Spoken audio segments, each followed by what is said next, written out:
welcome back to WMMA Now with your host Chuck Stevenson. We're coming at you tonight with a fight review. We're going to Bellator 220 flyweight championship fight. Champion Ilima-Lei, the Eliminator Macfarlane, coming in as a huge favorite and 9-0 undefeated. And she is facing the challenger, Veta Arteaga, coming in at 5-3, heavy underdog. So start breaking down this fight. Arteaga comes forward exactly how I expected she would, throwing punches. Macfarlane immediately shot for a takedown within 5 seconds of the bell. Macfarlane kept on working for that takedown, driving Arteaga up against the fence. Kept working for that takedown. Arteaga doing very well to get to fight it off. Macfarlane does eventually get her down and makes her way to her back. Arteaga's back, but Arteaga does very good. She's able to, or no, excuse me. Macfarlane then went for an armbar, and Arteaga did very well to defend it. She stood up against. She got out of the armbar attempt very easily. Started landing some punches. Macfarlane then went for an ankle, tried to convert it into a knee bar, then to an inverted heel hook. None of those were really working. Arteaga was just, content to sit there and fight it off, land some punches to the glutes of Macfarlane. Eventually, Macfarlane tries, Arteaga is able to stand back up from the clinch. They go to, Arteaga makes Macfarlane eat some knees on the way up. Some more stand up. Macfarlane again goes for another takedown.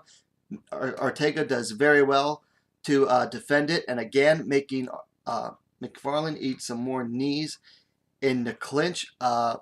Very good first round. Probably the hardest to judge out of the fight so far, compared to the other rounds that are going to come up. Okay, so second round starts. Both fighters come forward very aggressively, and it's obvious right off the bat that Ilima wants to get the fight to the ground. She starts going for the takedown.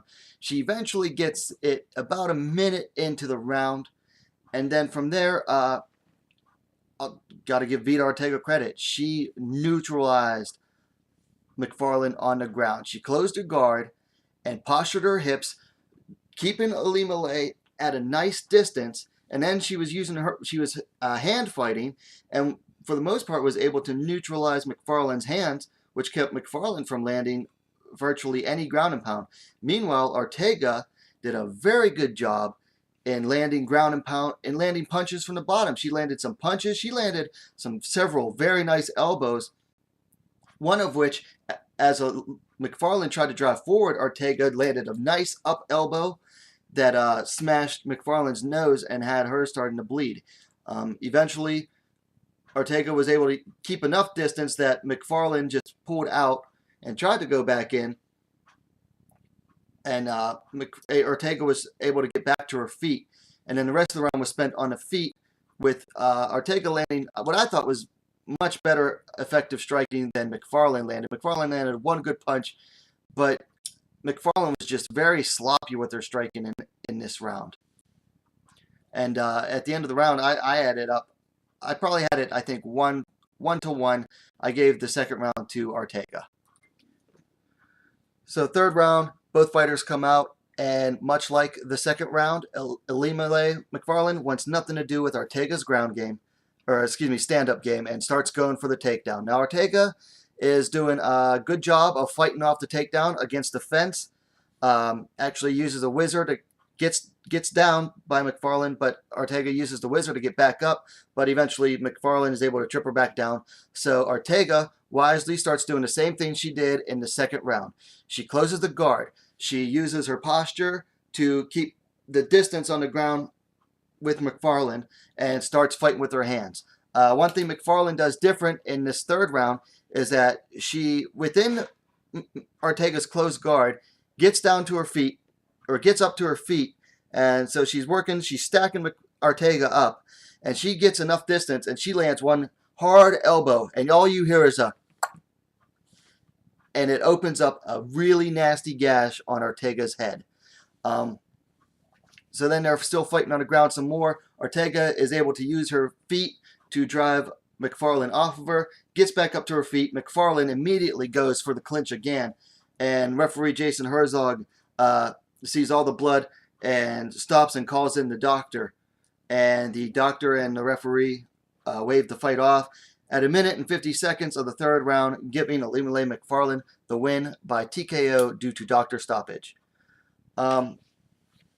So I thought the fight was very, did not go how I expected it to go at all.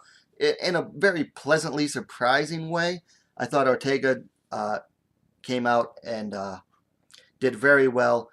You know, Ilima-Lei Macfarlane was in the media leading up to this fight saying, you know, defending this matchup, saying that anyone that said that this was a mismatch was just a casual. Well, which I found kind of insulting, because on paper, this was a mismatch. And then if you look at the fight, the way Macfarlane fought and the way she looked at the end of the first and second round, I think in spite of what she said, even she was underestimating Veta Arteaga. So things to work on. Arteaga, I thought, you know, was very surprised at how well she performed. I think her takedown defense does need work. But, you know, when you're fighting against someone who is that relentless and wants nothing to do with your stand-up, that eventually you are going to get taken down. But, I mean, still keep working on the stand-up. On that, I thought she did very well once she was on the ground. Macfarlane still needs to shore up her stand-up work. I thought when she was coming forward with her striking to get the takedowns, I thought she looked very sloppy. Like, Arteaga was supposed to be the one with the sloppy brawler-style striking, but Macfarlane's striking needs a lot of work still. Matches to make. So Arteaga, I think, should take another fight against someone to get a win. Macfarlane, on the other hand, now, she said that she wants to give Arteaga an immediate rematch. I don't agree with that at all, okay? Look, you didn't look good, but you got away with the win. I think you should take it and run with it. The person you should face, Macfarlane needs to face next, is Juliana Velasquez. Juliana Velasquez is another, I believe, undefeated fighter. She is 3-0 in the Bellator cage.